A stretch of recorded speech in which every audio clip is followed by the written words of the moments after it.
You know, you were just calling the other Captain Citrus a pretender a moment ago?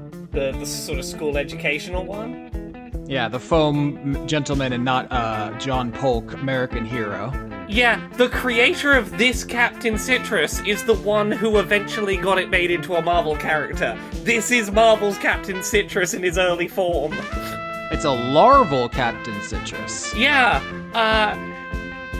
Yeah, this ends up getting made into the Marvel character Captain Citrus. Originally, he was just a big orange with a goofy smile. Aw, that's cute. As news of his exploits spread, Captain Citrus is asked to speak about the benefits of orange juice to children's health at the United Nations, but is interrupted by Kang the Conqueror. Yeah, they were actually going to adapt that for the next big MCU property, and then that stuff with Jonathan Majors happened, so they had to cancel all the Captain Citrus storylines. It really sucks.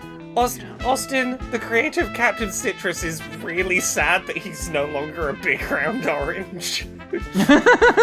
Yeah, now he's just a generic handsome man. I'm reading his, fucking blog about it. He's like, on the one hand, I didn't appreciate everyone calling Captain Citrus rotund, or that he would imply that somehow drinking orange juice wouldn't be healthy for you or anything. Maybe I'm just being sensitive, and, I know what he looks like now. He's a badass dude ready to kick some butt. Times change, the market changes, and I guess he's part of the Marvel universe now. He's really kind of upset that, Marvel redesigned him to be a buff guy and not a big orange. Yeah, I'm reading now. They were worried his round nature unintentionally promoted obesity, so Marvel made him cut a modern actor. Oh, it was the foam outfit that made him get a stigma for being overweight. Oh no. I attempted to power scale Captain Citrus, but sadly you can't dissolve a human body in orange juice. Okay, last one. Before Captain Citrus, the original attempts to brand the Orange Marketing Board included Russ T. Gator's Florida Orange Juice Challenge. I don't know what the challenge was, but it was a gator who was going to challenge you to drink orange juice. Big Joe came out that same year.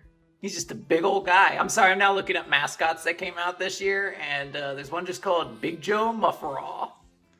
Okay. He's a good-looking guy. I like him. He looks kind of like the brawny guy mixed with, what was the name of the big chin hero on Fairly Odd Parents? Crimson Chin. Crimson Chin, yeah. He kind of has that look going for him. Very chiseled.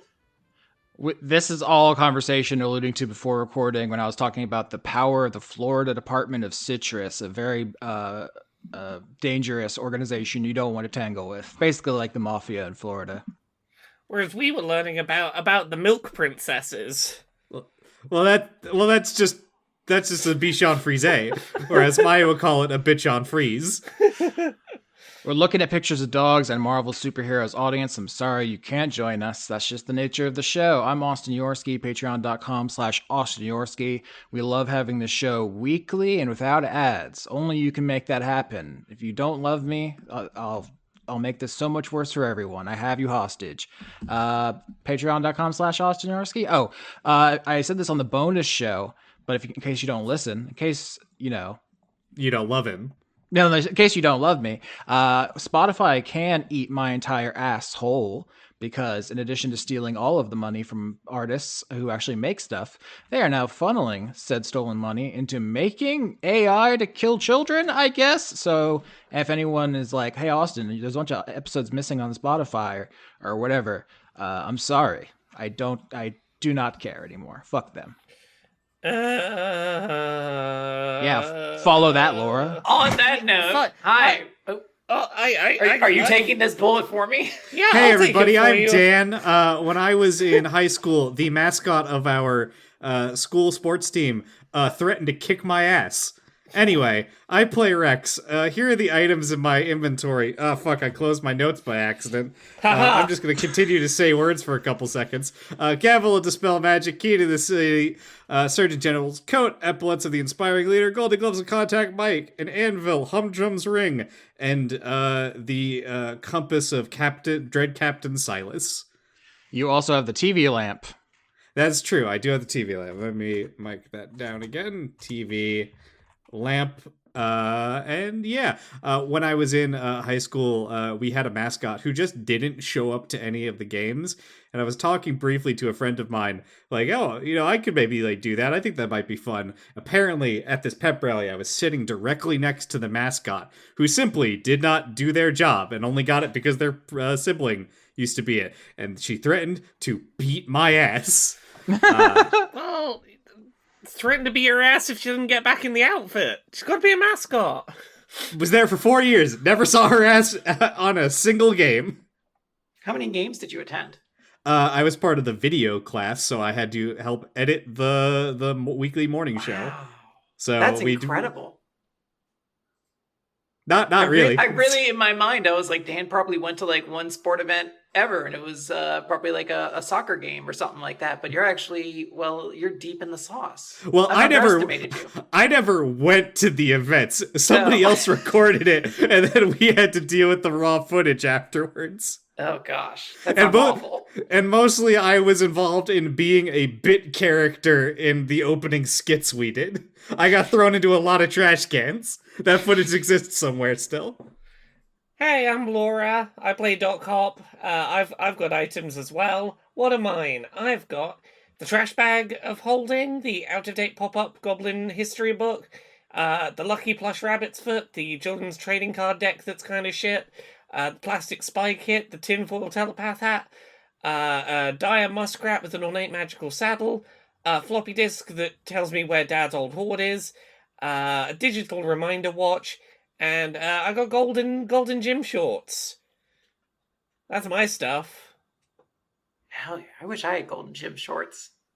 You could possess golden gym shorts. Although we are magically linked, so you do get the benefits of golden gym shorts. What are the benefits of golden gym shorts? I don't remember. I think it's being able to wear plate armor. Hell yeah. All right. My name is DiCaprio Devereaux, Diamond Dragon Wizard. You can also find me, Quinn, at patreon.com/weeklymanga recap. Your support would be greatly appreciated in these troubling times. I have the zipper costume rack, the Gucci sunglasses, the Dyson Sphering Illusion Neverendol's disc, the landscape, the perfect pearl ring. It is worth noting the time dragon claw that Viola has, the RIP Prada bag, and the beautiful quill and designer pearl chocolates. Sorry, this is not my usual computer, so I had to actually scroll down to see if there were more things than there were. Quinn is, of course, reporting live from Iowa. You were there for, one presumes, Knot Fest. How are the knots this year? Getting good knots? Well, tomorrow I'm going to be going to a state fair where Dan, I think, is slowly trying to pressure me into just drinking butter. Well, I don't think I need to pressure you. I think that's most of the food there. I'm going to see what wonderful dishes America has come up with in a state that has, I don't think, legalized gambling or any beaches. So really, this is, I think, the main activity. Quinn, I have one goal for you tomorrow. I need you to ascertain how many gallons of milk were milked out of cows to sort of fund the infrastructure of this fair. It depends. I'm wondering actually how many gallons of dairy will be consumed tomorrow by just me and my boyfriend, to be honest. Well, if you're in the gallons field, that's terrifying. Just go find the dairy princess and she'll give you all the stats. Oh, sweet. Yeah, that's a good idea. I guess they would be required to know. How much milk have I personally consumed? Tell me now or I take your crown. Would you guys, do you know how WoW had a button that you could hit to show you how many hours you played? Would you want to do that for how many gallons of milk you drank in your life? I mean, I'd want that for a lot of things. How many buffalo chicken wings have I eaten? How Is that a high number? How many times have I tripped walking up the stairs? That sort of thing. How many trash cans you've been in? Yeah, how many times have I farted in public and somebody noticed? What? That sort of thing. I want to know. I want the stats. I want in-depth logs. I missed the conversation about the Milk Queen, which is, of course, a title awarded to winners of competitions put on by the Dairy Association. It says, winners are charming with strong self-esteem and a basic knowledge about dairy production. So good for them. Not in Argentina. They're just pretty. Okay. And in Minnesota, you can't have kids or be married. Fuck you. What? Yeah. In the Minnesota one, you have to be 24 years or younger, and you have to be unmarried with no children. Why? Getting married is an important thing in cow culture. It leads to milk. Because they don't want you having priorities other than being the milk princess. You've got to be single track mind. Yeah, you do have to have finished high school, but you can't have children. Oh, because if you have children, then you're going to compete with them because you're making your own milk. Right? Whoa. Oh my god. This show is so fucking weird. Last time we left the adventure, you all were putting on a party for Ulysses. Specifically, over the last decade, you have been auditioning possible small folk for the uranium dragon friend. He is about 15 years old at this point, so he is a young adult trying to go out on his own. He needs his own lair, he needs his own horde, he needs all of this. So you are putting together an event basically to audition the people you've winnowed it down to. DiCaprio, you kind of took lead on this. You've been looking high and low, you've been recruiting. This is all happening at your house, so let's set the scene there.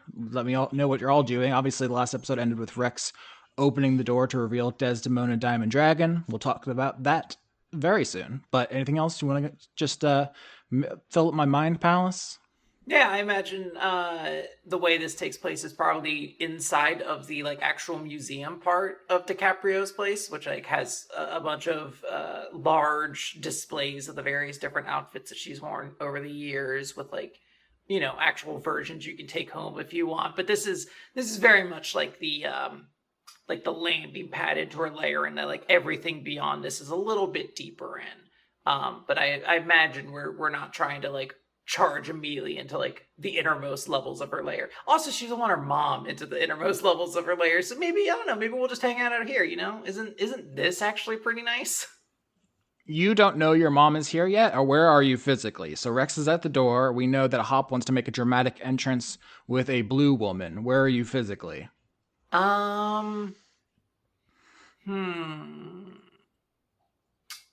I guess a museum can have a giant grand staircase, right?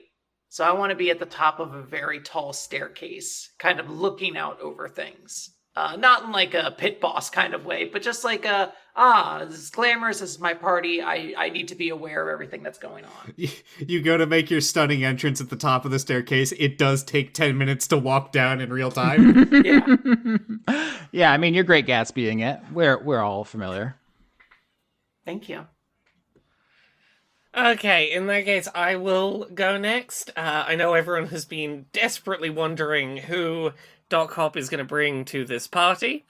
And as you sort of look out the door and see Doc Hop approaching, you can sort of see from a distance, it's okay, she has indeed brought one of the tall blue ones. That's a tall blue one coming along for sure. And it's as she approaches that it becomes clear that something's a little off. This does appear to be a goblin painted blue on very tall stilts. Oh. I got really excited for him and was like, wait, is there a third blue lady I didn't know? No, this is a goblin draped in a dress on lengthy wooden stilts and painted blue. Incredible. Yeah, I suggested bringing a goblin, not as a cop-out. Hold your horses. I know real art fans are like, Austin, you promised us that she would make a hard choice last episode. But I realized something, which is that, Doc Hop, you grew up with a mother who is usually pretty nice. Yeah. But one of her flaws is she does mediate all of her relationships through these encode thought ribbons. That's why, for example, Orlando left her. And I thought it would be quite interesting and reflect a lot of, your indecisions and insecurities. And I don't have to say all the subtext out loud, but if you brought a goblin with the intention of giving it the date experience that could then be pulled out with encode thoughts and given to both Gertrude and Falconbridge. Yeah. Look, I fell back on I don't know how to deal with this complex relationship dynamic. What did I see growing up? Okay, well, this is how Mum would have dealt with it. We'll give this a go. This is deeply funny to me because it's like if I took one of my support people under me in my ticket queue, took them on a date, recorded it, and then sent it to Maya. It is fucked up, but it's also a fun little mini game because both of the people who want to go on this date to the big ball with you want an experience kind of customized to them, right? They want to feel special and important. So you're going to be playing this kind of game within a game where you're trying to give a date experience that is not alienating to either, or somehow satisfies both, which is a fun, Three's Company ass conundrum. So yeah, the choices were: do I piss off one, piss off the other, or I've picked the secret third option, risk pissing off both, and I might have to make out with a goblin. Well, that's not a risk. That's a reward. And look, I'm just not that into small blue people. I'm all about the tall blue people. Small blue, not for me, but I'll make it work. Yeah, this is an extremely toxic refusal to make a decision. I like this is extremely in your fucked up Yuri lane. Yeah, look, I'm a dragon. We're all about hoarding things and not wanting to give anything up, and I know that this is not intended to be my hoard, but it's becoming a little secondary hoard that's happening. You gotta... Sometimes you've got to be in a toxic Yuri polycule that gets way too mechanically complicated.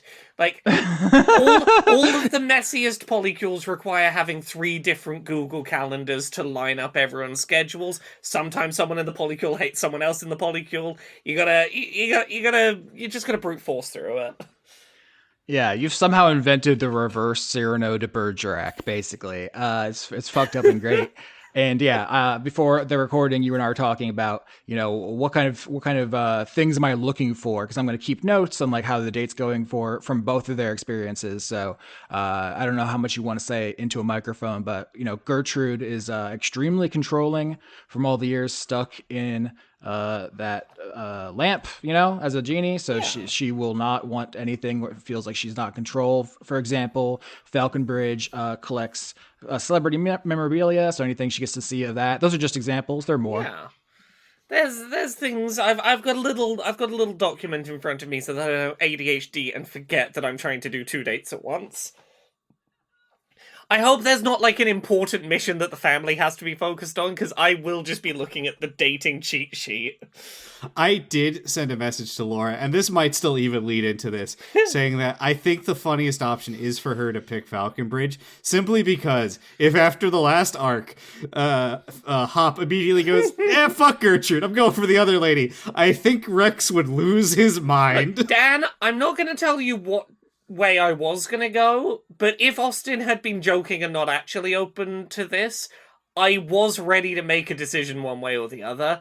And I think that there is a world in which you could conceivably go, hey, look, Hop wanted to save her friend from the fate of being put back in a bottle. She can be like opposed to wanting someone to be put in a bottle who doesn't want to be, and anti-slavery, and ultimately not choose them to date. But I do think you made some very funny points. And there's definitely a character reason it would just be so fucking funny. I also think there's a lot more comedic potential in you trying to have both and fumbling. Just like, why can't I hold all these? And then all these blue women. The double date, it didn't... everything didn't fall apart on the date. So, attempt 2. I'm just going to keep finding new novel ways to date them both at once. This is the goblin waiter from that date. Yep. And I should reiterate, DiCaprio, you are here, and also your small folk Lace is the blue dragonborn. Or not blue, it's a gem dragonborn. Sorry, blue? Sapphire. A sapphire dragonborn, but that's important because all of you have small folk kind of in your vicinity this arc, so something to keep in mind. So I guess it goes to me. I've opened the door and Desdemona is there, correct? Has she said anything yet, or do I get to have a reaction? It's up to you. What do you think's more interesting? She's there. She is looks like a frilled lizard in her ancient dragon form. I've put her in the roll 20. She is beautiful and shining, wearing all kinds of accessories on her draconic body. You don't know which ones are just sparkly and which ones are objects of terrible power. Mm-hmm. To, I guess, remind myself, this also kind of like how Andronicus's party was the whole Cookie Mountains are invited. Is this a similar vibe? Yep, everyone came out to support Ulysses. I think I compared this last episode to like a bar mitzvah, basically. But it's a dragon event, which means it goes for, days or weeks or whatever, as we've established. I think everybody that unless I'm forgetting something, except for Barbas and Bolingbroke, who were put in the queue last arc, you don't know where they are exactly in that process. Barbas has to be back, right? It's been a decade. You don't. So the queue varies in length depending on what's going on in the world. Is there a big war? It might change the math. Bad milk outbreak, something like that. I guess as an aside, does that mean Falconbridge is actually here potentially? I guess no. Falconbridge and Gertrude both didn't come because if they did, it's on site. Yeah. Okay. Fair enough then. All right. Yeah. Rex looks at Desdemona. He's a little bit surprised. Then he takes a deep breath, I guess, to center himself, and says, Desdemona, the present vault is to the right, drinks are to the left, and just kind of steps aside. Desdemona bows graciously, her neck ruffle fluttering a little bit, and she says, "Thank you, boy. How wonderful your manners have gotten in my absence." I'm aware of what this is, and what you probably intend to do. There is no point in me actively antagonizing you, and I expect you aren't going to just try to kill us on sight, because you'd probably rather humiliate us. Of course. We can put each other in the queue over and over for decades and decades. It wouldn't prove anything. As long as neither of us or any of your sisters have done something so horrible that the cult won't bring us back, that is a waste of everyone's time. So, there's no point in hiding it. I am going to beat you at your own game. Everyone's going to declare their undying love for the hero Smallfolk, while you three, the slaughterers of the Cymbeline Seven, sink into ignominy. So, enjoy that. Frankly, I don't really care. Just, I would ask that you don't ruin too much of Ulysses' day. I know you likely want to fuck up whatever DiCaprio has planned, but this is his day too. Oh, banish the thought. I would never usurp little Ulysses' perfect day. If anything, this is a great opportunity for me to really rub in your face how much better I am than all of you when he chooses me and my presence over yours. That'll be quite delightful. Can I insight that? Mm-hmm. Okay. Absolutely. And this is the human sheet, so let's see how this does. 14. Yeah, above average. I'll say you don't detect any dishonesty in her. It seems like, just punching each other is not going to prove anything. But if she turns everyone you care about against you, if Ulysses looks up to her as a mother figure and does not care about your feelings as much, that's a victory. That will hurt way more than impaling your body on a bunch of ice shards. I don't know. I think punching a hole through her would stop her doing that, so I think it could solve some things. But yeah, in addition to the larger Cold War between dragons along, Gladys Accord lines and Smallfolk right lines, Desdemona just wants to hurt all of you. Yeah, Rex just kind of looks at her again and says, "Very well. All I care about is Ulysses is happy. If he chooses something, so be it. He's his own person." Aw, that's so mature of you. You must not have been spending much time with DiCaprio. I think before what happened, you liked that game you two were playing, didn't you? Oh, I like everything I'm good at. Well, I hope you get what you wish for and you replace the child that you just simply couldn't keep. I get everything I want eventually. I guess you wanted a hole through her torso. Oh. Yeah, so they've been lingering in the entranceway. Desdemona is going to kind of, sashay past Rex if he is rendered speechless at the door. Doc Hop, you can enter this conversation you would like. Capri, you can enter this conversation if you would like.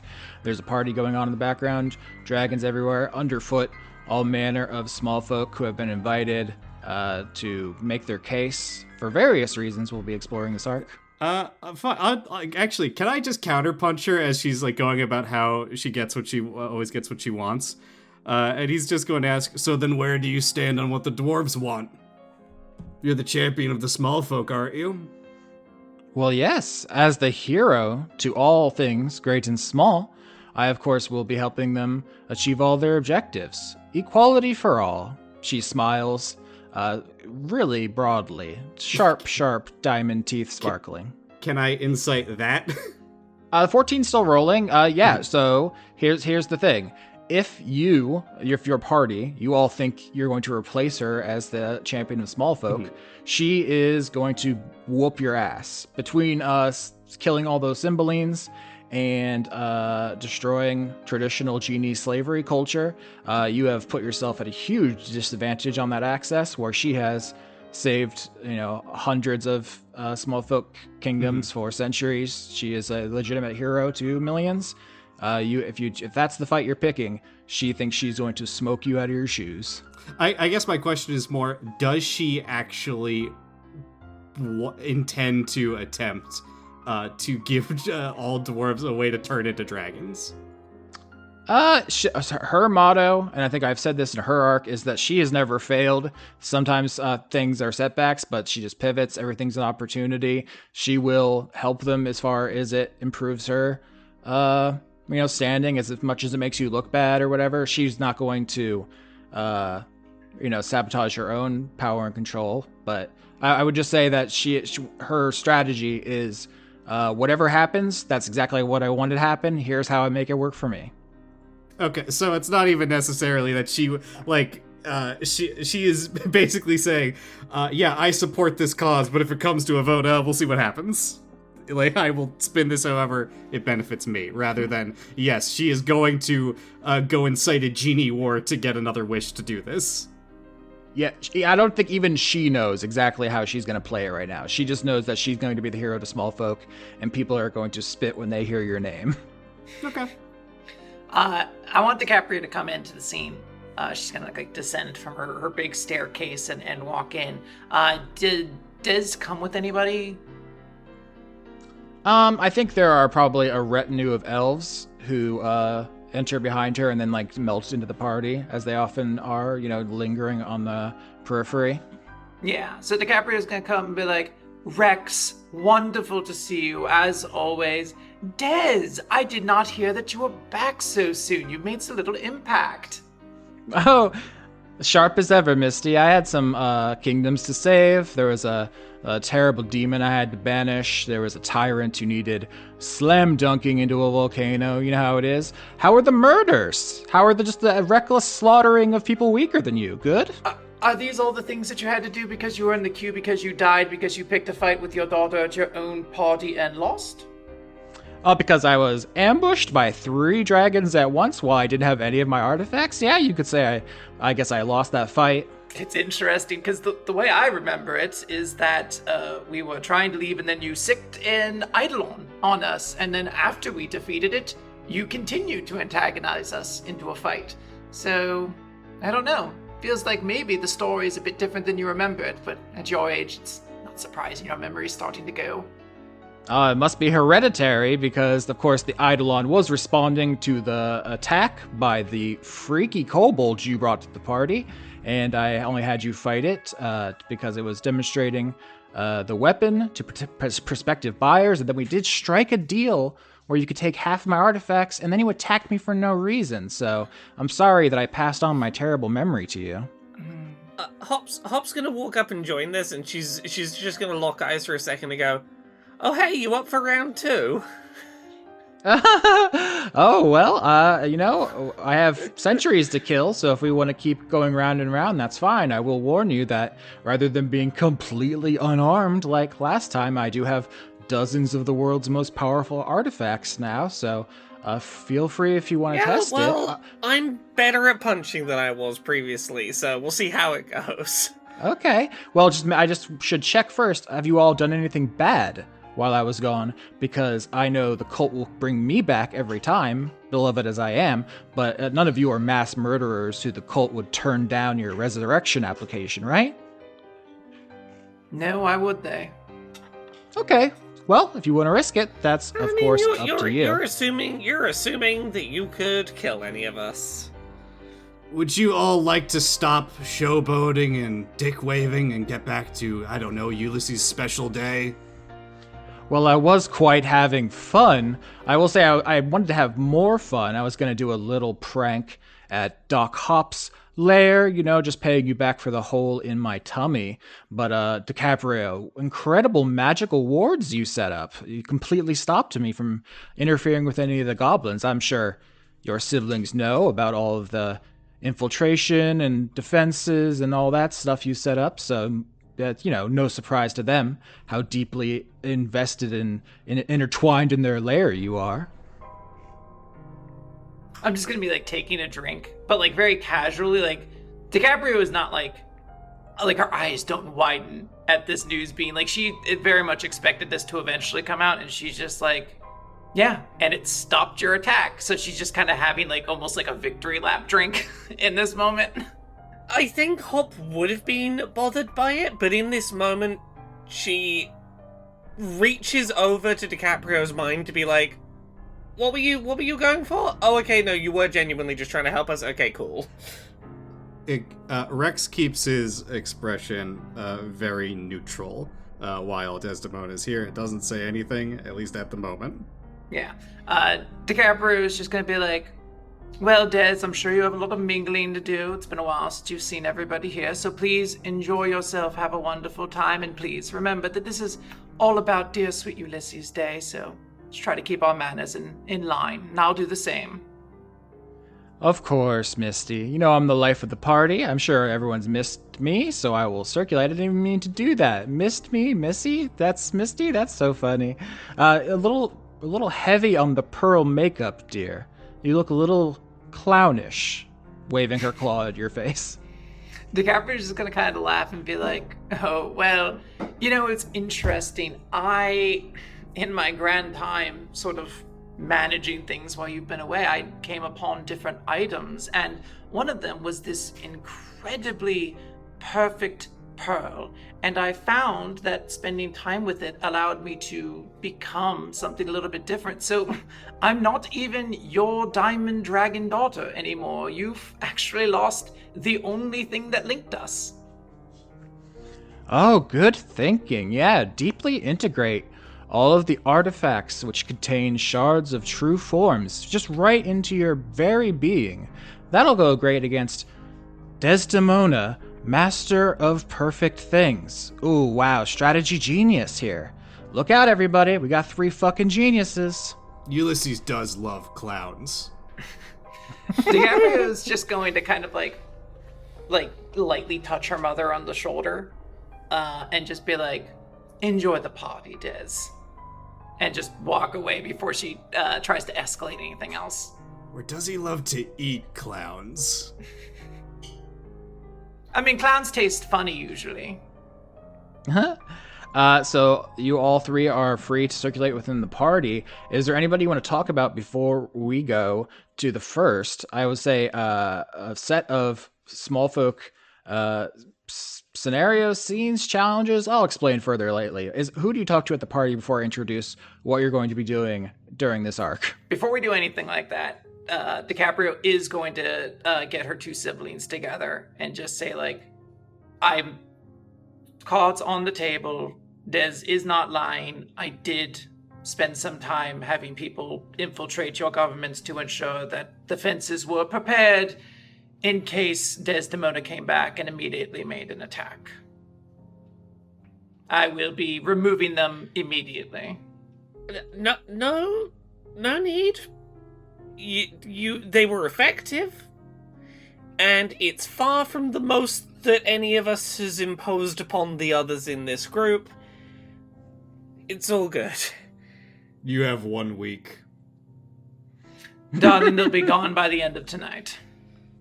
I appreciate knowing that no one can fuck with my trash. But if I remove the spies, they might still. And Yeah, doesn't stop so leave them there so no one fucks with my trash. I appreciate the trash defense. It's like free security. Why would I complain? Didn't you get a security system to get pictures of clouds or something? Yeah, I did, but it's more of a reactive system. It's more I need to learn how the thing that's going wrong went wrong. Getting pictures of someone came and fucked with my shit is not as useful as there's people watching for someone trying to fuck with my shit. DiCaprio's going to kind of look to Rex and just try to take more of a temperature, because she knows that she is fucked up with Rex, and she's just trying to gauge, like, fuck, did this make things even worse? This is just, I don't think it's made it any worse. Like, you're not getting, like, he is furious about this, but he is quite insistent that, this is like a kindness on his part that he is, not having them, quite violently removed. Yeah. This is, like, you have once, like, breached into his own domain. Like, he is a king, and you are undermining his kingdom. Like, this is the stuff that you would execute someone for. But I just hope that my efforts are acknowledged, that they are for the benefit of all of us.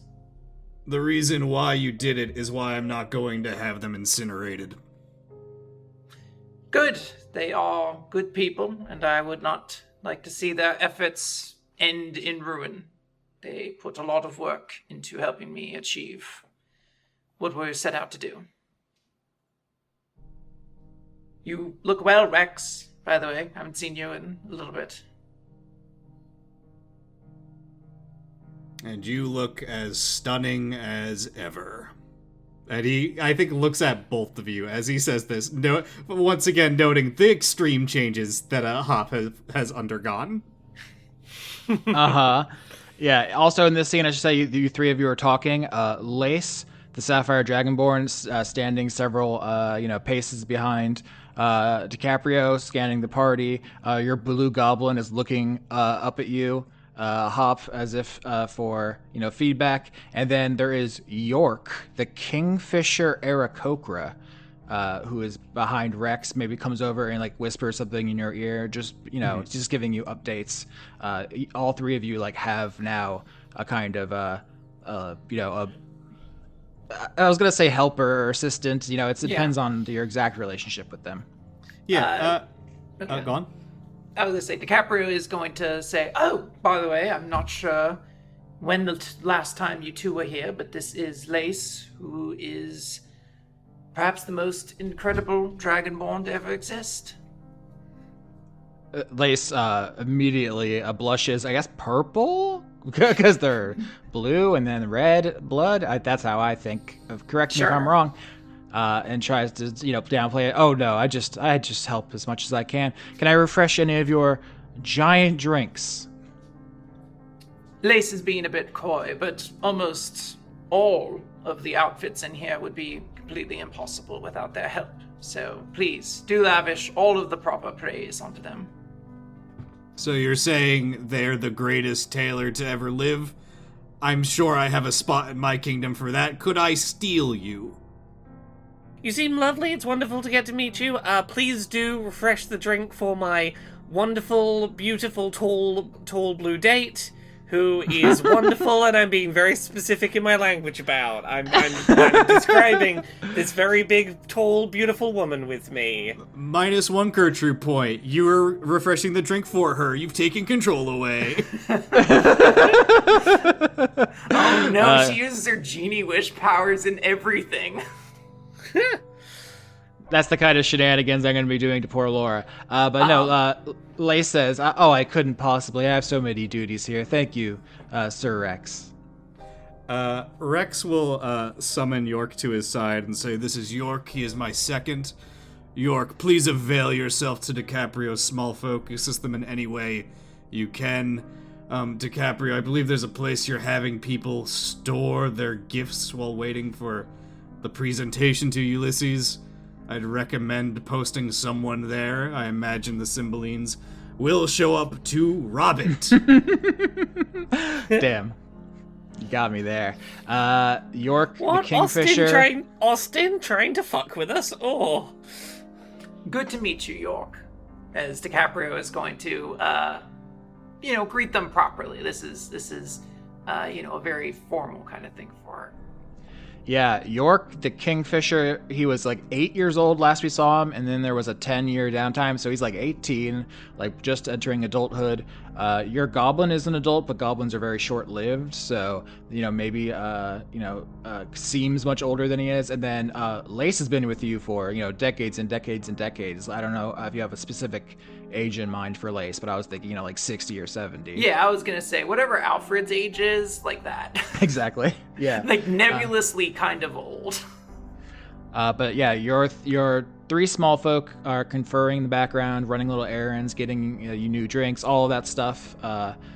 That's all happening in the background. So for this episode, yeah. So DiCaprio is going to kind of turn and be like, "I was expecting a different sort of big blue date for you, Hop." I don't know what you mean. This is definitely, exactly who I was always bringing along. My one and only big, tall blue date. Not Gertrude or the other one? Oh fuck! Y'all are so mean. Uh, Yeah. Damn, Quinn just put your ass on the spot. Yeah, you did, huh? You sure did that. Because you know what's worse about this? We're fucking mentally linked. You could have worked out what was going on here. You've got the psychic hookup. I used the tinfoil telepath hat to message at you. Hey, don't blow up my spot, bitch. Yeah, don't blow up my spot. This is both of them. Oh, DiCaprio's gonna get that message and just be like, "Oh, my mistake. So many things going on. I've just been so frazzled trying to put together such a wonderful day for Ulysses. Your date looks marvelous." Mm-hmm. I have been in this position. It doesn't end well. What? The position of dating a beautiful, tall blue woman? You've been in that position, have you? I think at the comment of what I've been on dates with tall blue women, he's just gonna blankly look at you and go, "Yes, you've heard my reputation." Actually, yeah, fair. DiCaprio's gonna look over and be like, "So, how have things been with Viola?" She is well. She's quite happy with the claw that you gave to her. The claw's just meant to be a potential way to perhaps bring the time dragons back. It's nothing more than that.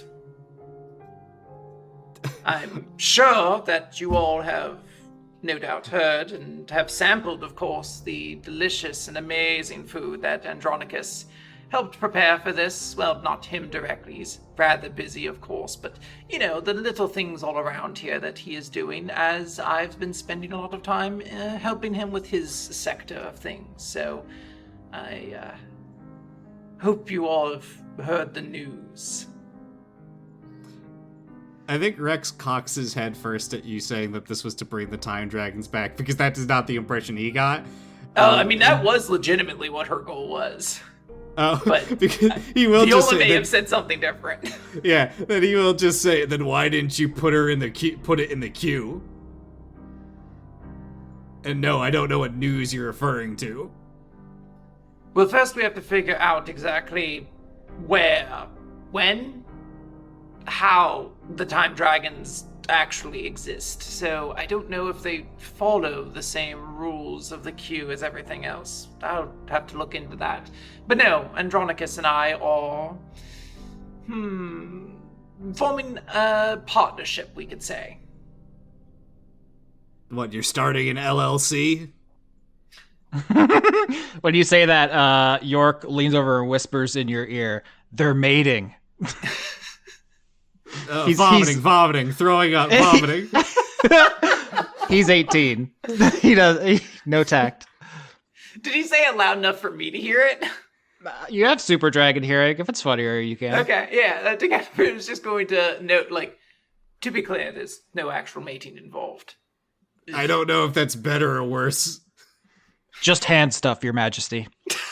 Why did you call it mating? That's what it is. Some dragons, this is York saying, I read some dragons like get married in like small folk tradition, but usually they just like mate for a while and then go back to their lairs. Mating is such a clinical way to put it. I think mating implies procreation, York. Not the way I do it. There's that one fucking, that goofy picture of your father doesn't have sex, Max. Your father fucks.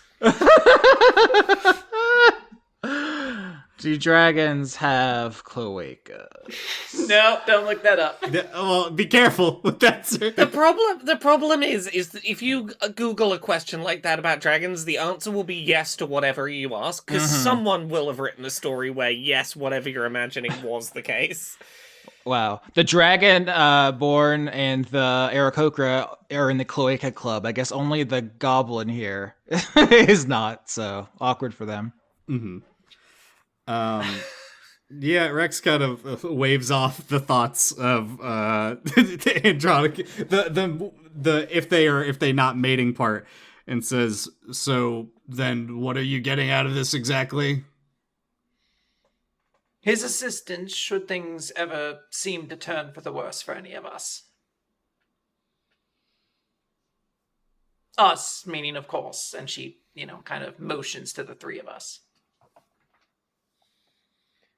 Yes, the royal us. Because it seems like Desdemona is quite intent on obliterating us across every possible avenue. Unfortunately, I can't imagine Andronicus's presence will... Well, let me rephrase that. I don't believe Desdemona knows, because I imagine she would have made fun of me if she had. It sounds as though she had her chance with Andronicus and turned him down, so... If anything, I don't imagine he scares her much, but at the end of the day, the second strongest dragon in the entire mountain range is a pretty good ally to have. Yes, you're correct about that. Why the partnership title, then? Well, I will have to speak to Andronicus himself to see how he exactly publicly wants to get the information out, but... I do want people to know that it's not exactly a marriage per se or anything along those lines. So I guess similar but adjacent. Look, any kind of proximity to that kind of essentially dragon celebrity could not go poorly for us. That seems beneficial. And what about you, Hawk? How are you seeing your relationship end up? I just want to marry this. Go on. I just want to flag to Laura that I heard you say celebrity. So yeah, I dropped that word in there. You're following me. Yeah, you're asking how my relationship's going, huh? Yeah, he's asking what is your long-term plan here. Do you see yourself getting married? Well, I see a relationship built on, control and status and just a shared mutual and very specific set of shared values. We've broken Laura. Question. This is the best choice to have made. Question 2. I don't know if this is to Laura or Austin. Does the telepathic cat that lets us communicate, can Rex and I have our own side chat that's not with Hop, even though Hop is the one with the item? Technically, you have her powers. I was gonna say, normally no, but you can. Yeah, you can piggyback off the hat. Yes. I want DiCaprio to just message Rex and say, Want to put a bet down on which one she ends up with and how long it lasts? Yes, neither. Not much of a game if we both pick the same option, Rex. York, do you want it on this? Bring York. Is copulation better than mating? Or Actually Congress? worse. Longer and worse. Okay, Congress. That has a political valence as well. Fornication, that's the word you're thinking of, young York. I wasn't, but now I am. Well, now, shall we begin? And DiCaprio is going to lead her siblings into the party. Mm-hmm. Yeah, I think we have time for like one conversation before we do some stuff here. This is going to be an arc where you're basically meeting the different people who are applying to be Ulysses' small folk and helping him vet them. But this is also a good chance to do some group conversations because you don't often, outside of downtime, just get to pick whoever you want to talk to. It's like whoever happens to be there. So Can we talk to Ulysses? I don't want to make a decision for everybody, but I would like to kind of talk to I was going to say birthday boy, but it's not his birthday. It might be. I don't really know the specifics of this. yeah, you absolutely can. Yeah, I want to check in, see how he's doing. Be like, knock, knock. He's trying to tie his tie. It's a regular. It's a human-sized tie. He's still a dragon. It's so adorable. Yeah, you find Ulysses getting dressed. Can it be noted that I helped him come up with his outfit for today? Of course. Whatever grand outfit DiCaprio and presumably Lace had like a part in like designing it. Absolutely. Yeah, you were in charge of this, but anybody can add anything they want there. I think Ulysses I want to offer to help with the tie. Mm-hmm. Yeah, Ulysses is like looking in a mirror, adjusting the tie when you come in. There are a number of small folk like running around him, trying to help, trying to, curry favor, essentially. I put in the chat like the information I needed from each of you. Currently, my belief is DiCaprio, you have brought warforged, which are like robots, humanoid machines. Doc Hop, you have brought slaad, which are humanoid frogs, wide variety of color. And Rex, you have invited thri-kreen, which are insect folk, anthropomorphic insects. We're going to talk about all of them in more detail, but just like for the setting, you don't know any of these people, but they're just like, a thri-kreen, a warforged slaad right now, trying to like offer Ulysses various assistances. Can I shine your shoes? Can I get you a snack? Anything like that, sir? Mm-hmm. Well, Ulysses, how are you feeling? You look marvelous, by the way. Yes, I'm very powerful. I think the planets have aligned such it's going to make me go just completely batshit powerful at the end of this. I could feel it. Is that a bad thing? Do I need to roll an insight check on that? Sure. Why would it be dangerous for a nuclear power to get way stronger? Mm-hmm. 3. No, I have no idea. No, you're just so happy for him. But yeah, he's smiling insanely. He's so happy. Aww. Can I do that dad maneuver where he's having difficulty tying his tie and I tie it for him? I think Hop already did. But... Never mind, I didn't hear it. I untie his tie and I retie it. You fucking dorks. DiCaprio's gonna be like, so, how are the nerves holding up? Are you antsy or anything? What are you feeling in your stomach right now? Your tum-tum? Hunger. I could eat 10 giants right now. I don't have nerves. You should know this. I've never felt nervous once because I'm invincible. Well, Ulysses, that's not exactly accurate. I do have a medical degree. You have nerves. That doesn't sound right, Uncle. Well, maybe someday we'll have to check. DiCaprio is like quietly kind of motioned for some of the small folk to start bringing food for Ulysses to chomp on. Some of the delicious treats that Andronicus helped provide. Bruh, bet, bruh. Yeah, I hate Ulysses now. So, I understand what you're doing. Okay. Oh God, he's a zoomer. He's got the broccoli haircut. He has broccoli scales. Oh God. He's listening to a fucking Joe Rogan podcast right now. Oh no, we gotta get you out of the Dragonosphere. You three are the Dragonosphere. Ah, okay, get in the Dragonosphere. Yeah, why are you outside the sphere, dude? You're gonna get lost. I want to just kind of, sort of check in on. I already failed an insight, so I can't do anything else. But I really just want to get a grasp on is he just cool as a cucumber at all times, or is this does he seem anxious at all? I'm trying to think, DiCaprio didn't get a date like this, really. She just left her mother's hoard and then one day kind of started her own. I almost imagine for her, this is, surreal to see, a whole day celebrating this. Can I roll insight on this to get Sure. to get that vibe going? Yeah. 5. It's not Well, great. All three of you can decide how this process went. I think it's different for every dragon. Historically, sometimes dragons would just kidnap people to bring to their horde. Sometimes there would be dragon cults that dragons would just kind of adopt for whatever reason.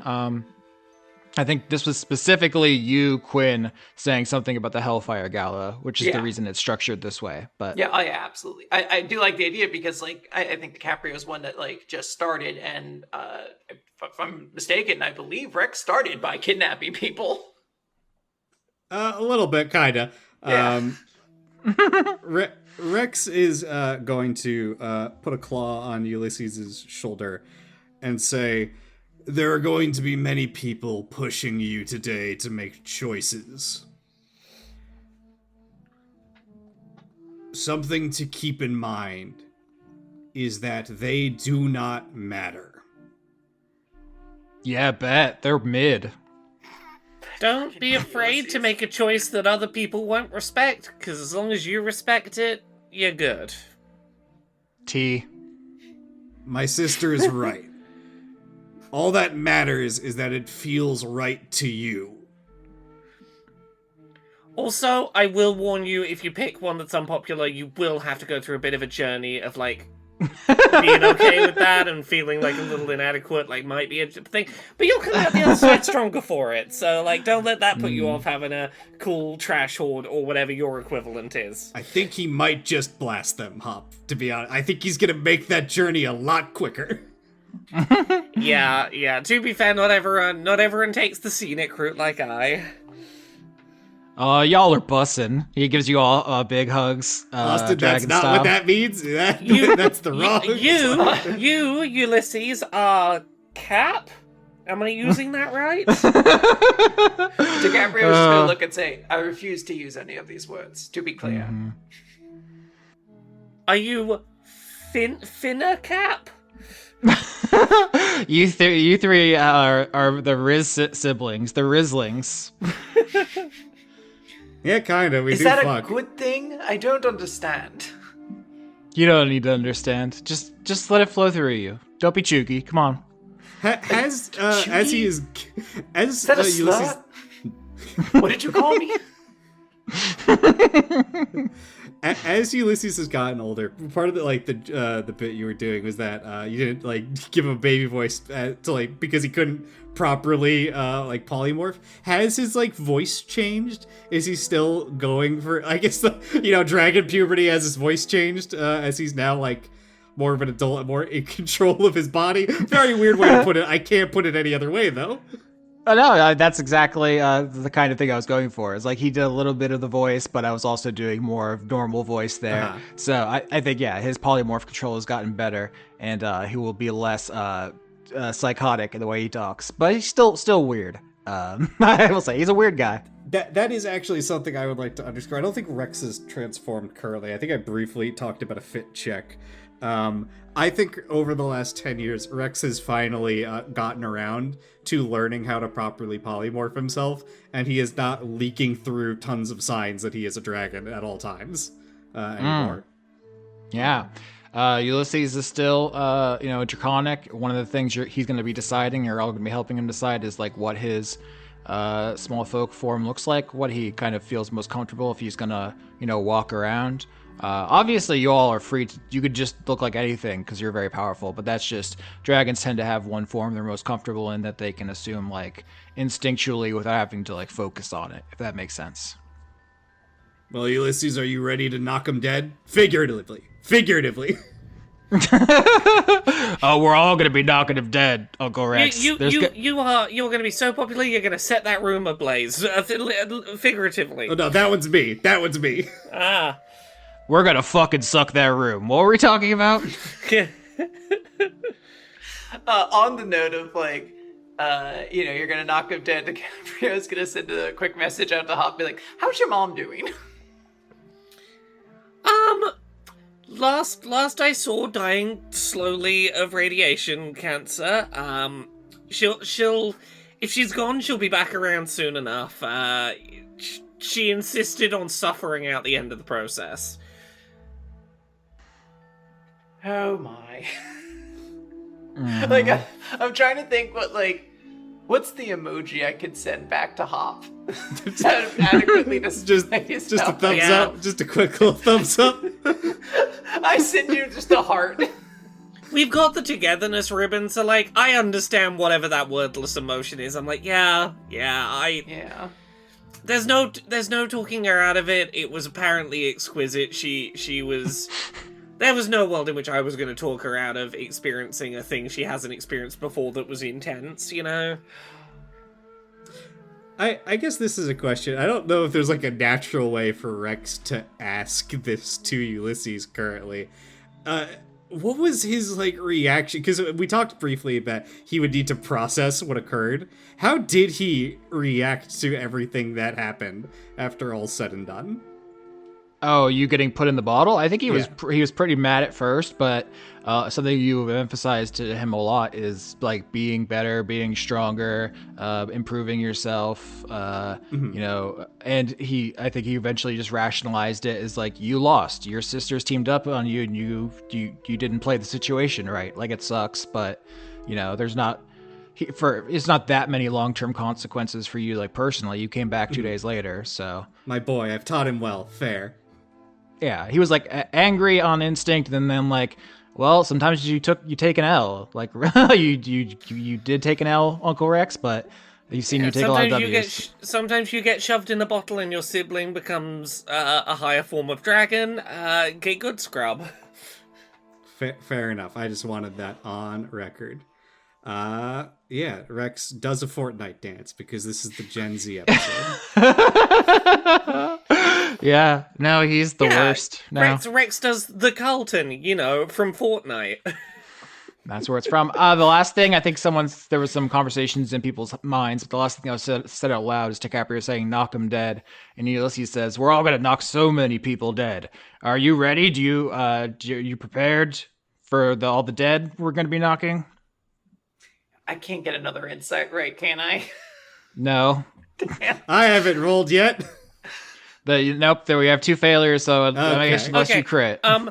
I explicitly ask, you're not planning to kill them, right? I think it would go a long way to winning my approval if they're willing to die for me, but, it's up to them, really. DiCaprio's gonna look around to all the small folk who are attending to try to win his favor right now to get their gauge. Hop is gonna go, hey, some of you small folk might want to be aware, my gift to Ulysses is in that box. You might want to, poke your head in there if things are looking a little bit breathy. Okay. I don't know about this. Did you bring a bunch of, aluminum shielding in a box or something? Yeah, Hop's gift to Ulysses, which, won't have been opened yet, is she went digging through her trash pile, looking for things that were radiation resistant, with the intention of, if you end up picking a small folk that is you like them, but they're a little, radiation would fuck them up in a way you don't want to accidentally do, you can make them little radiation armor, so you can still have the small folk you want, but they're, they got a little shielding. But I am maybe tipping off some of the small folk about that a little early, just in case. Mm-hmm. Yeah, of the three small folk we've talked about, warforged, slaad, and thri-kreen, warforged are immune to radiation, being robots. Slaad are creatures made out of chaos. They have free will now because of the old universe exploding, but if radiation will not kill them, it will just change them. They'll just get weirder and weirder. And thri-kreen, the specific kind of thri-kreen, Dan, you can talk about this if you want to, is they're cockroach insect people, which pop culture has given us license to say are immune to radiation. Yeah.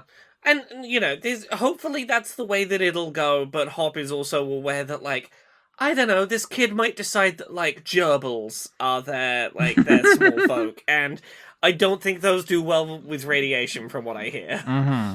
Yeah, and so there are a couple of different angles of stakes here. One is if the three of you, if the small folk you brought don't win, Desdemona's could win, and she will get more influence over Ulysses. So you want to win just to deny her that. But also, amongst the three of you, if quote-unquote your picks win, there will be additional upsides to that. I think you just think, you'll get closer to Ulysses, and if you're, there will be other things. I don't know how clear it is to you how all that will affect. But in addition to just helping the boy, there are other things going on.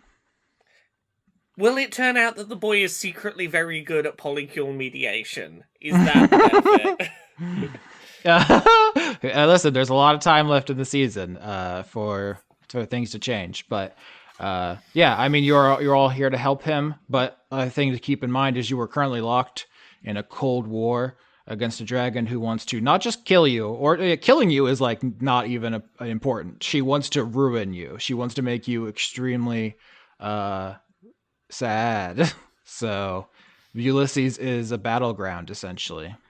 Joke's on her. I'm already sad. I was gonna say, good luck to her. She's fighting an uphill battle. I'm already super sad. We're like Usopp in that one part of Thriller Bark.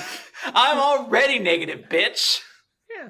I've already got plenty of experience in people who I want to like me not liking me back. As all these small folk are fussing around Ulysses, we're having this conversation. It's like getting to a lull.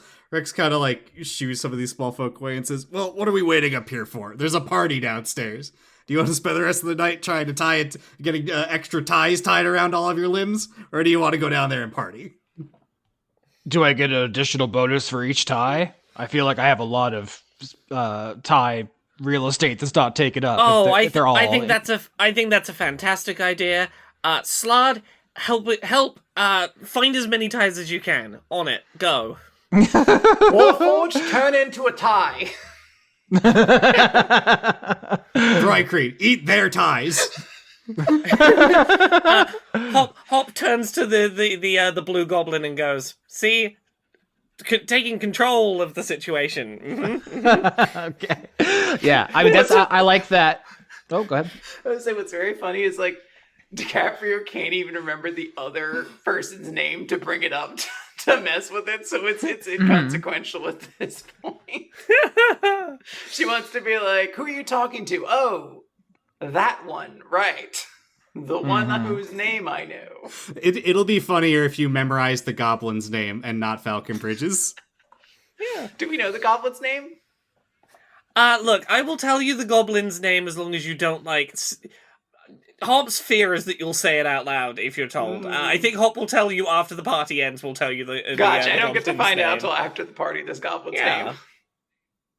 Yeah, I like that the three of you were like acting like, coaches to your team because, you want Ulysses to be happy, but you've also spent significant time scouting small folk and getting invested in them and stuff. So you kind of want your teams to win, one assumes. Yeah, and Rex is, I think, the last... Oh, I guess we need a segue into the next scene at this point, unless we want to, talk to somebody else. Well, as we're I assume, walking back, DiCaprio's going to be like, "So, where'd you find the bug people?" "I spend a lot of time in the old world." "Really? Is there anything worth looking at down there?" I think Rex glances down at his own arm, and I get like this might not even be like noticeable, but he would notice like the the pock marks on his like forearms where he has been repeatedly drawing blood to make Megalon, which he learned in the old world. He's just gonna vaguely say the only thing that matters. Well, that seems ominous. Is like the Fountain of Youth down there? What do you mean? I mean, probably. What? I can't be ominous. You people are always doing secret plans. You had people in my house. I mean, there's probably some weird stuff down there. I might know where Dad's old hoard is, which is like a whole thing. There's weird stuff down there. Even Andronicus doesn't remember what our dad hoarded. Well, I don't know either, but I want to go nosing around. Do we want to take like a field trip to go find Dad's old hoard? Field trip, field trip, field trip, field trip. I think you should consider something. That the moment we're gone, Desdemona will fuck all of our places up? Well, yes, that, but more specifically, Dad would know where his hoard is, and why has he not recovered anything from it? Sometimes people just decide they like different things. Have you never gotten bored of like a thing you were interested in and then like had a new interest pop up? Rex thinks back to him covered in 30 crowns. No. Oh yeah, I forget you don't have ADHD. Okay.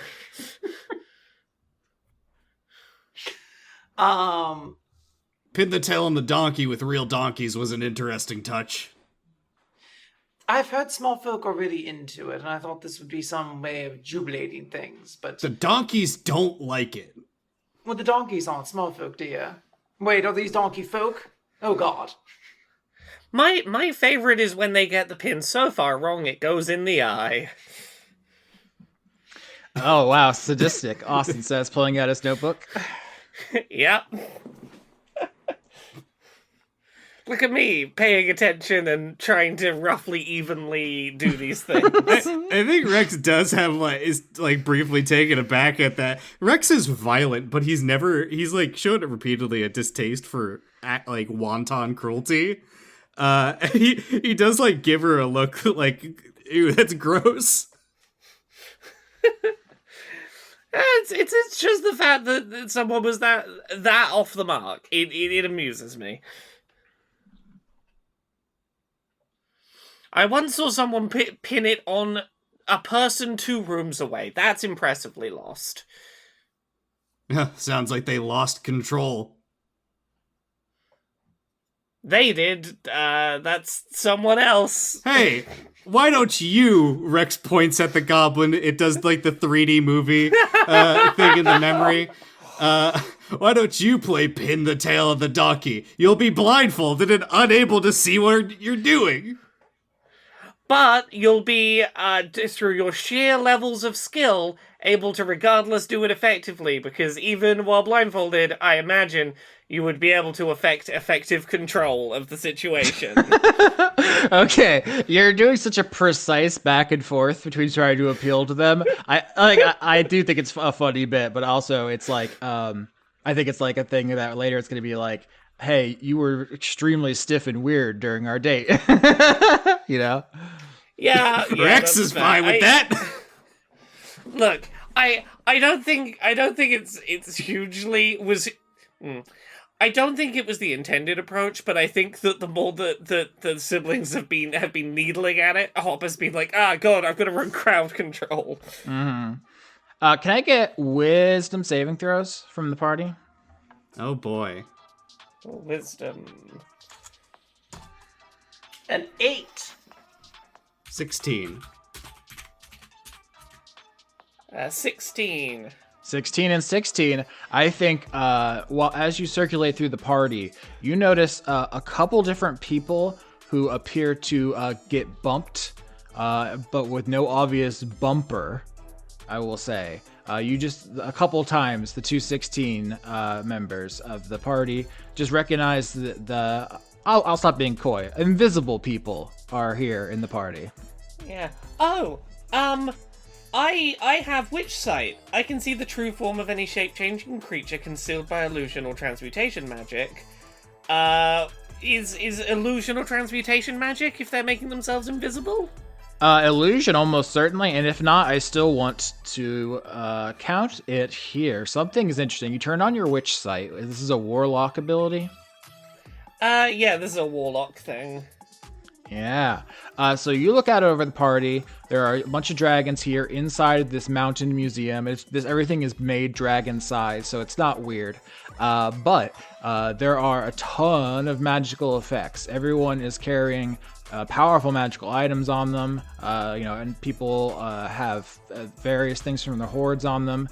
There are, bright pinpoints of magic all around, but there is something, that I did not know if you were going to find out about right away.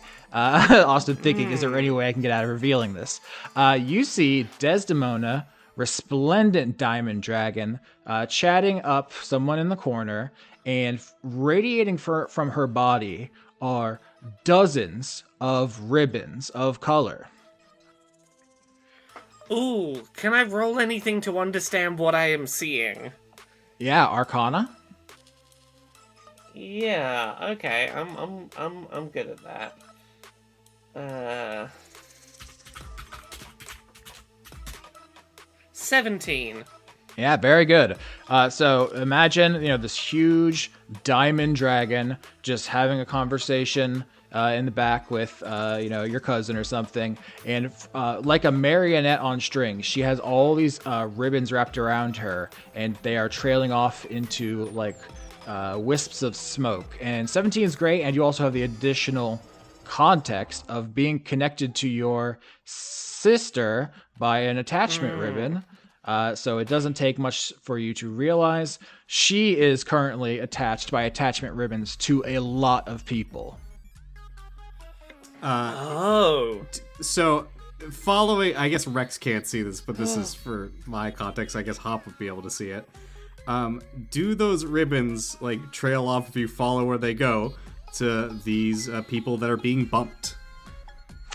You assume they do connect to at least some of those people, but the way the ribbons kind of trail off into wisps, and they're not like you can follow them forever. They kind of become insubstantial because you don't know how far away some of these people are. They could be, as far as you know, infinitely far away. I was going to say, I think the subtext here is that she is connected to all of these Cymbalines that have been duplicating items.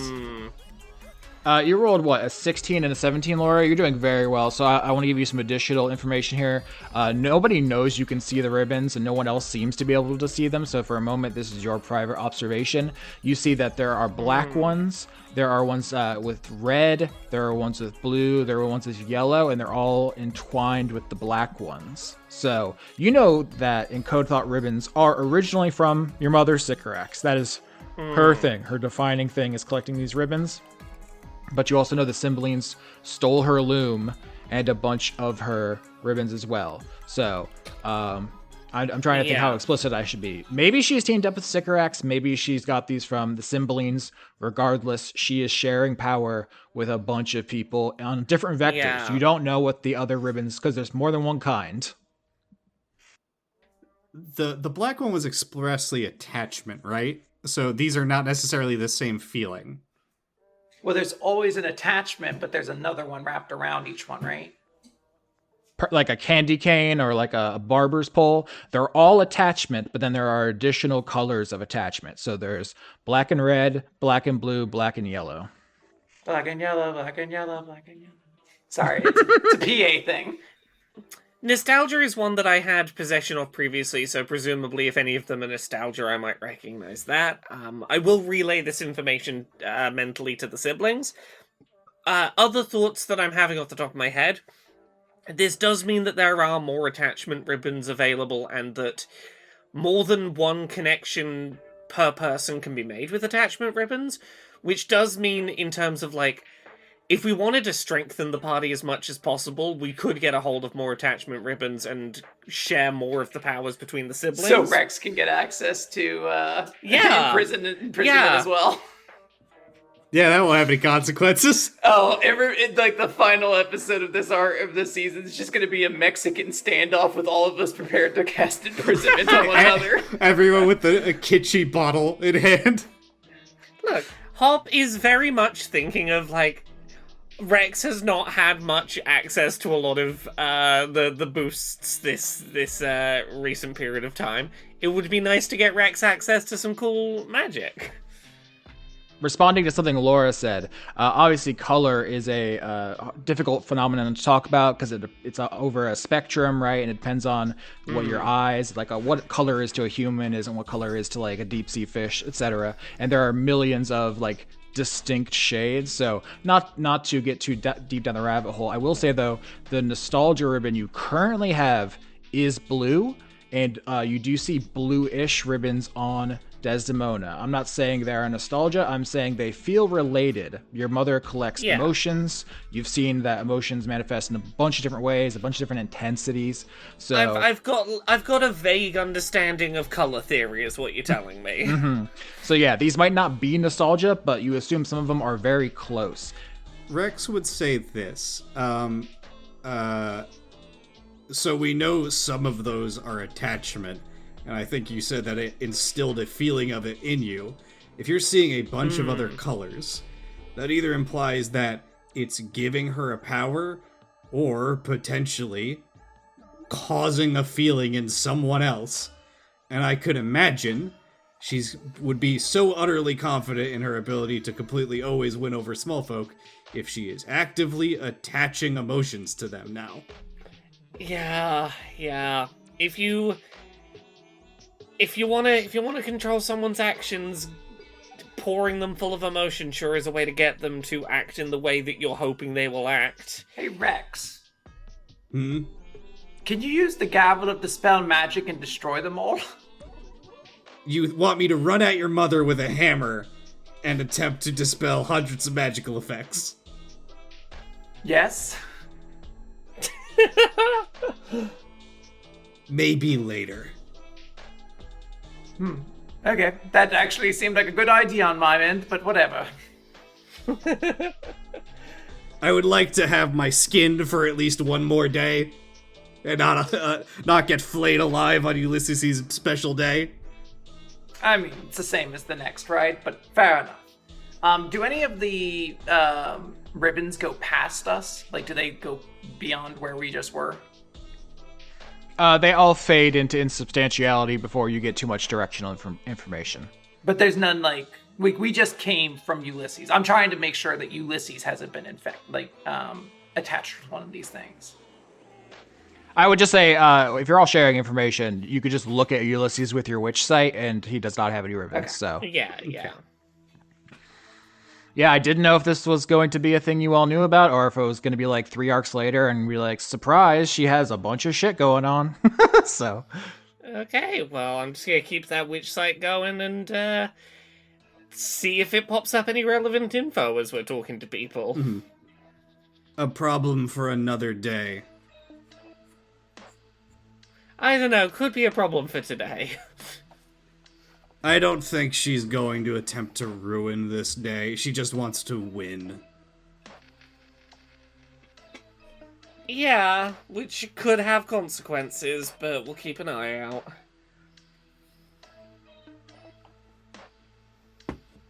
Thought? Thought? When she goes to give Ulysses a gift, look at the ribbon that it's tied, if there's like a ribbon tying the box. That is a good idea. Maybe that's how she's. You have to do maybe that. That's how she's planning to do it. Yeah, no, I will do it. I'm saying it out loud because otherwise I will not remember that I had an idea and I want to say it before I forget it. Goblin, what do you think? I don't know which goblin here you're referring to. Maybe that one over there. Definitely over there somewhere. The blue goblin looks up at you, Rex, and just says, I'm just happy to be here with Doc Hop, whomst I love. Hold on a sec. Do I have the spell silenced? Can I stop this person from saying something they should say? No. I can put it so they're in a funny outfit, though. Can I make your blue person look like a mime? Well, they won't be able to really see that. It's a first person. I can't stop you doing it, and at the very least, to me, because of the witch sight, they will still look like a blue goblin. Yeah. Yeah, Rex will turn to York and say, point out some of these people that are getting like bumped up against, and say, try to see if you can keep an eye on that or figure out where they're going, and if you can, tell me. I don't know if we want to murder the Cymbalines outright tonight, but at the very least, we can drive them away from robbing Ulysses. York bows, says, "Yes, Your Majesty." What item does he have? He came with you and Viola to the Dragon Eyrie in your downtime, and you said you found some items, but you didn't add them to your inventory. You gave them to your small folk. I need to make a note of what he has. Yeah, I think he has a, I would say, like a kind of cavalry saber that's been carved out of a dragon tooth. Sick, yeah. That's exactly... I was hoping it was something cool he could have while he says, "I'll go check on your enemies, my liege." And see if they are copulating.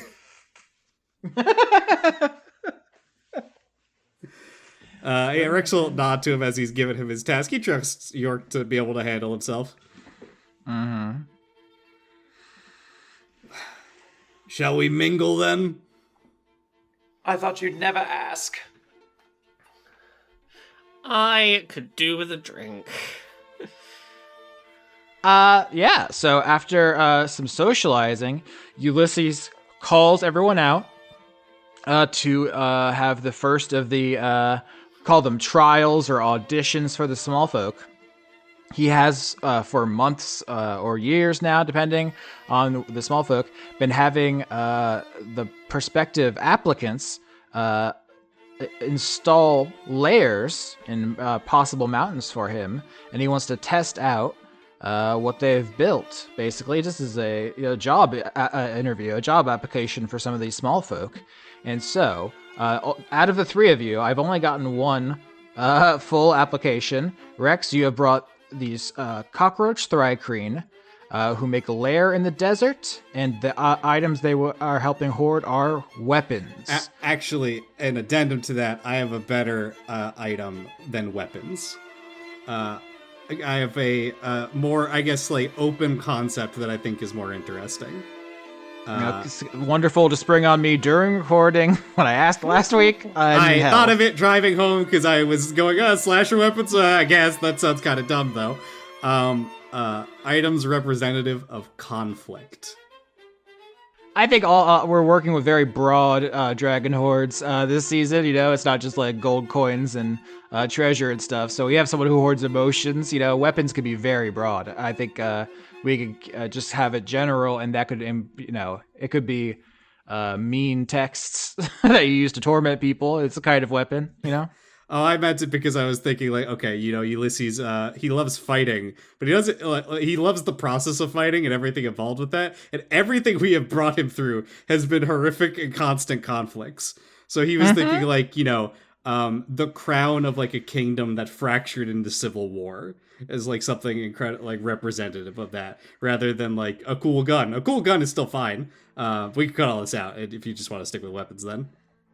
I think this is interesting because we're all building this character together. I don't know if your thri-kreen will win. Here's what you all fly out to the desert. This is like a between two mountains, essentially. Dan, you can paint me a picture if you want, because this is kind of your suggestion. Basically, what you need to do is find and infiltrate the lair and see how well these small folk do defending it. If these people are going to be Ulysses' stalwart defenders and citizens, they need to be able to defend his home. Mm-hmm. Yeah, I think this is like a craggy Badlands, a sort of the Mojave makes you wish for a nuclear winter type situation, full of sandworms and other horrific creatures. I was thinking desert in part because number one, leopard gecko. Leopard gecko is just like the desert. That's where they live. And number two, he is a walking nuclear bomb, and that is where you test nuclear bombs. So I think there is like this huge expansive desert, but there are these like craggy outcroppings and stuff. I guess like you'd see in I don't go places. I'm trying to think of a place with that one like desert area with all like the cool like smooth rock formations. I don't know. You know, it's the 127 hours guy. There's some people that are trapped with their arms all fucked up or whatever. Fuck you. There's a cool mountain. There's bugs in it. I'm scared. No, I mean, I didn't even think that this was related to like the nuclear aspect, but obviously the nuclear testing in Los Alamos is nearby the Jemez Mountains. So there's literally precedent for like a desert mountain. I think this works even better than I ever thought it could. But Ulysses flies you to the edge of this desert. All the other dragons are here. Everyone's going to watch the audition. And Ulysses asks you three, his closest friends, to do the honors of trying to find and infiltrate the lair and, attack his horde. See if these thri-kreen are up to the challenge. Yeah, Rex will nod, and he does not intend to give any quarter to the people that he is, I guess, hired to do this. No, you're not going to do the strategic, do it a bit shit so that yours can win. Why would he do that? Why would he give Ulysses worse people then? Yeah, would you do that, bad aunt? I'm not saying I would. I'm merely putting the question out there, considering that we have at least one person we don't want to win this. Yeah. When Hop starts talking about this, Rex will just simply say no. Oh no! To be fair, this is an out of character question. This is not in character. Yeah. Rex will nod and say that I fully intend to put them through their paces. Try not to kill them, Rex. We're already on a bit of the back foot when it comes to small folk relations right now. I think he kind of glares at you when you say that. Yeah, DiCaprio's gonna look back. She's not standing down. No, he just kind of glares at you and says, "You're one to talk," and starts heading to the desert to do his job. Yeah, DiCaprio's gonna follow after and be like, "What does that mean?" Your mother isn't wrong. About what? You made an incredibly clear choice against small folk. No, we didn't. Are you kidding me? Is this still with the thing where every dragon or every dwarf can become a dragon? I offered a compromise and you made a choice against it. The compromise means nothing, Rex. We're talking about cosmic powers beyond even an ancient dragon's ability to control. We have no idea what saying a wish that all dwarves can become dragons will mean. What if they all become Ulysses? What if we just create 1 million dragons with nuclear radiation breath? Do you think that's better for the fate of the Cookie Mountains? Hop was supposed to be the one to cast it. There is no clean way to do this. We saw with Keeper, there is no way to do this wish that works out for us. Do you not think anybody would be doing this throughout the entirety of human history if making a genie wish is as simple as just saying the words and it being what it is? The problem with a genie wish is that they are inherently twisted because it is forced. If Hop was making the wish, she has perfect control over what is done. You made a call, you live with it. I made a call, and I'll make the same call over and over again, Rex. This is a bad idea. You know what else would be a bad idea?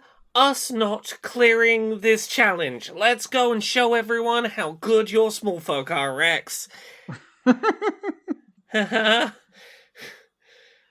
blue goblin hanging on your arm, Hop, being like, "Wow, you're such a good peacekeeper. These two hotheads, they're messing up our date. You gotta get them to simmer down." You know me, very good at mediating two people who wildly disagree with each other that I'm at the epicenter of. Very good at that.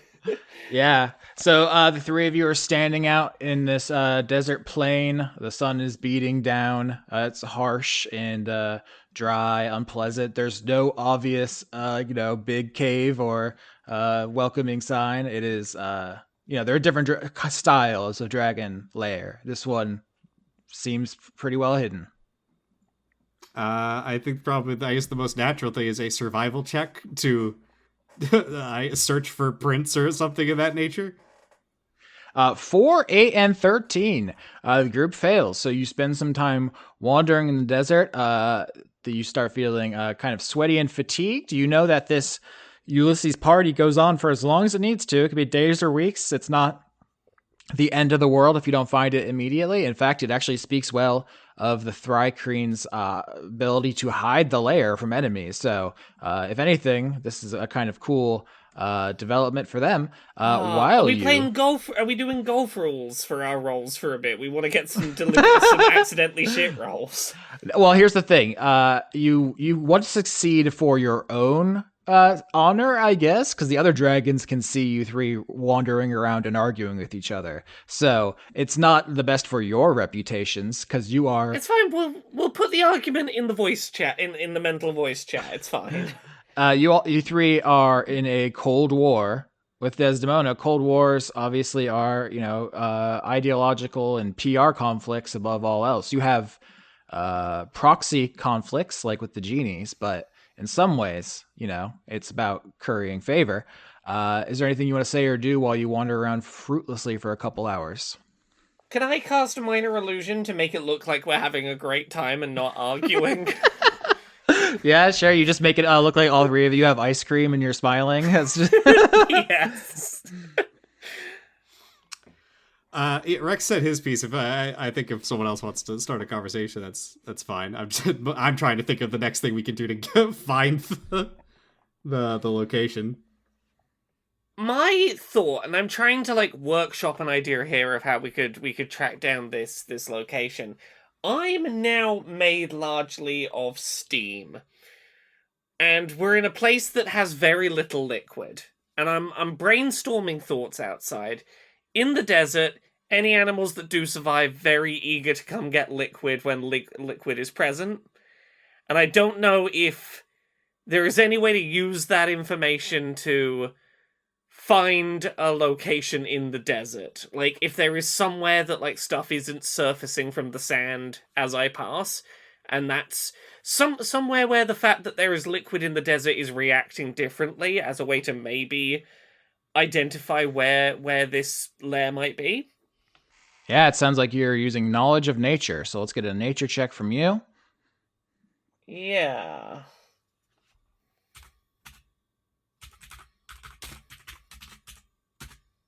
$23. There it is. So you are going to paint me the picture of how this works exactly. You, Doc Hop, succeed, and everybody can see that. I will say this takes a while. So while you all are here, you're wandering around and arguing and so forth, and then at a certain point, Rex,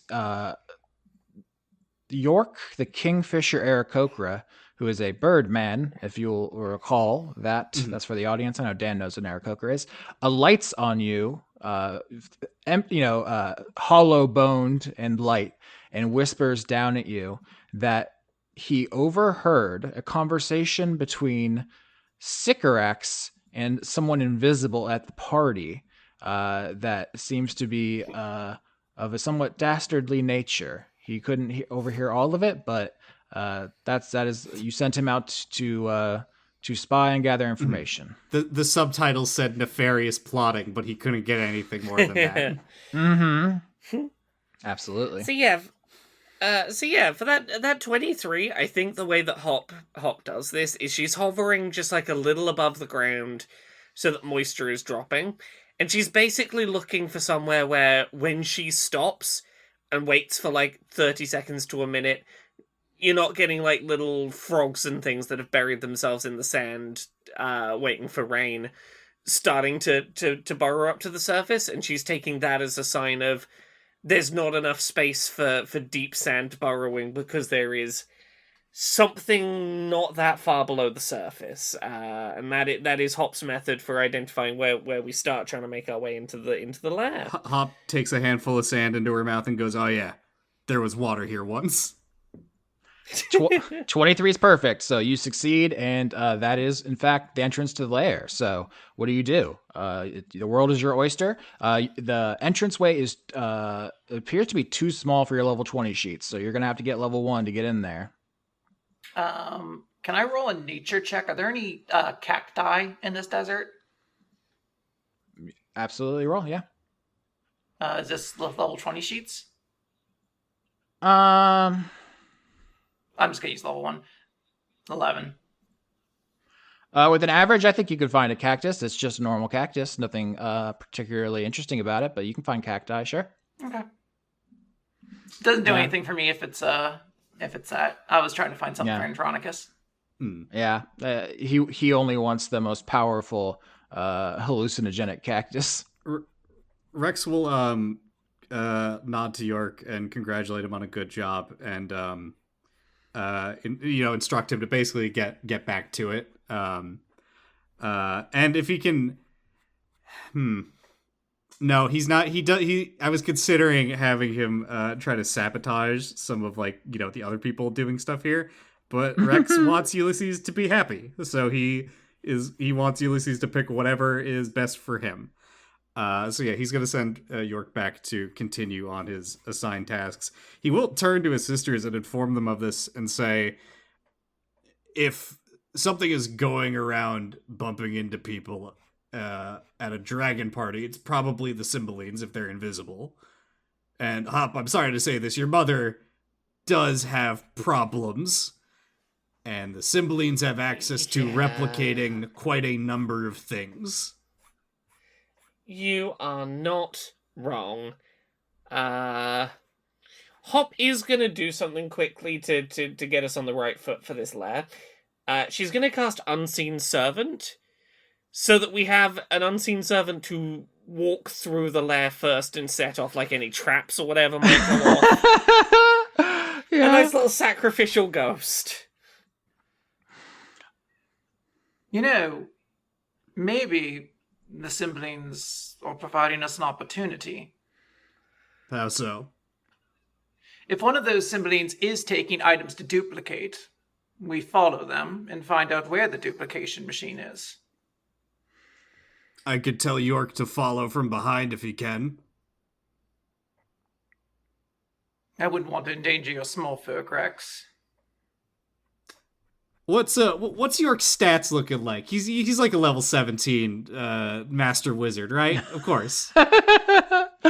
He had just became an adult. I was gonna say, DiCaprio's mind, she probably thinks you have like a child with you. Kinda. It's the equivalent of a boy wonder sidekick. My current intention is that if anyone seriously attacks Lace, York, or the Goblin, they simply are killed. I'm not really rolling that. Is my current belief.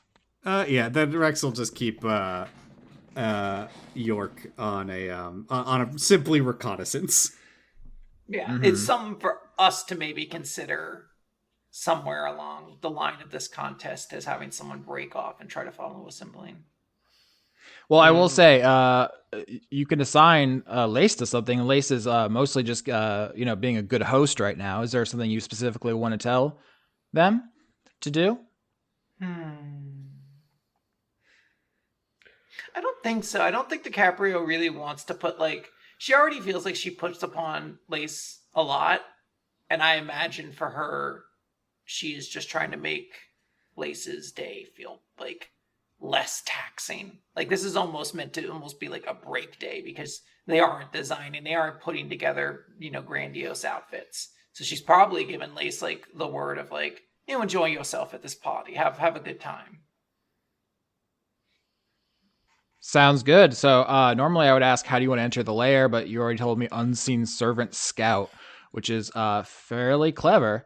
So if you... My Unseen Servant has been ordered to explicitly spin and skip through the place, like deliberately trying to stumble around and be like, if there's a trap here, come on, get set off.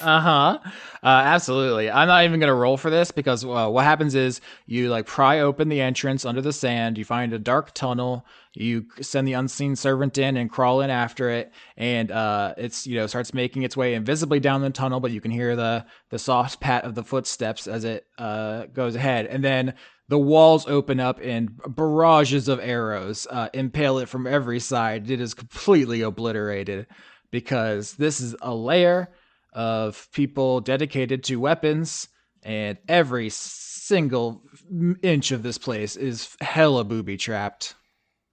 Hmm. Those are good arrows. Also, your servant's dead. Can I use, like, Mage Hand to... Can a Mage Hand... It can grab things. Could that stop arrows because it's a thing that could conceivably hold things? I think the volume of arrows would be the problem here. Yeah, I think you could just do small amounts of trickery with the hand, but I don't think it's going to negate all arrows. But the three of you enter the lair of the thri-kreen, who are applying to be Ulysses Smallfolk. There's going to be, the beginnings of a weapon horde in here, and you need to find it and see what resistance they put up. But as soon as you enter, you hear behind you Ulysses like shout to the crowd of dragons, like, "I love them! I love the Orlando siblings every time. The incredible infiltrators." Just he's drinking, probably. He's having a good time. He's our biggest fan. He thinks we're good at stuff. I love him. Rex will take point as he is expecting, since there will likely be more traps, and he also, I think, has the highest AC. So this is like not like a tiled, like, built tunnel. It's just like a straight up, like, rock cavern, right? The tunnel you are currently in, which you assume is not the only entrance, Ulysses would not fit in it, for one thing. Yeah. It seems to be a basic earthenworks, but you have every expectation that there are probably bigger, more elaborate parts, and that if they win the Ulysses' favor, they will build on it. Yeah. Okay. I was seeing if there was anything in the, like, immediate area we could use, but I guess since it seems mostly barren, the only choice is to kind of move forward and start searching for traps as we approach. Yeah, searching for traps, classic D&D thing, throwback, sleight of hand. Oh, I have advantage on this. Let's see what this +0 does. I got 6. All right, everybody, this key's great. Love it. Okay, the group fails. I will say you invoked the key that you got from Desdemona, Maximus, that key that's been in your inventory for a long time, and when you hold it aloft, you're trying to use its power to suss out traps. I think there is a brief moment where you feel it's hard to describe. There, like a shadow, a pall, kind of hang over you, and you remember something that Desdemona said at the beginning of this episode about all three of you using her items. Hop, use your weird little dragon vision. Is there a ribbon on me now? I take a look. Okay, so yeah, if you turn the witch sight on, Rex, I will say you don't see any ribbons. It doesn't, not the implication that she is like trying to use secret ribbons to grab you. Just more of that, that she has an affinity for these things. They are hers, and you are merely borrowing them, is her belief. So I just want to flag that. I will say that DiCaprio, you have integrated with the perfect pearl quite deeply. It is like part of you. Rex, you have clashing feelings of guilt and desert, of the feeling of deserving something. So neither of those are like deep in you in the way that the resilience is. I'm glad you clarified. I thought it was like, oh, the feeling of dessert. I feel like I'm a cake, like I'm ice cream. Yeah, and Hop, you threw away the fork that you could attune to, so you have no concern here. I just want to flag these things. Okay. I love having one thing to not be concerned about. 1 second, I'm just checking something. All right, I'm going to make a choice here. DiCaprio already has a thing that's giving us temp HP. Rex is going to intentionally break his attunement to both of these items that he has claimed from Desdemona's hoard. Okay, that's a pretty big move there. So you're going to lose some stuff. What stuff are you losing? I am losing advantage on sleight of hand and knock, and inspiring leader and +1 AC. Okay, do you want to paint a picture of that? Because you have just failed the sleight of hand check, so there's about to be a consequence for that. But let's paint this whole scene. Yeah, Rex feels this shadow as Desdemona's stand appears behind him briefly. Damn it. And he understands this like connection that's being felt. And what would this look like? I think he just like reaches over to Hop, opens up her bag, shoves the key into it, and then rips the epaulets off his shoulders and tosses those in too. Okay, so to be clear, you are not letting them affect you personally, but you still have access to them. His intention is to toss them off the side of this planet once this is over, but like he's not just gonna dump them in the desert right now. Yeah, they don't belong in the hoard that's in here. This is a hoard of different things. Rex, you rip off the epaulets, throw them in the bag, triggering some sort of trap in your haste to get rid of this way in which Desdemona might be outflanking you. The trap drops the ceiling of the tunnel on you as you hear scuttling insects charging down all the hallways in front and behind of you, weapons drawn as you have fallen right into an ambush. Roll initiative.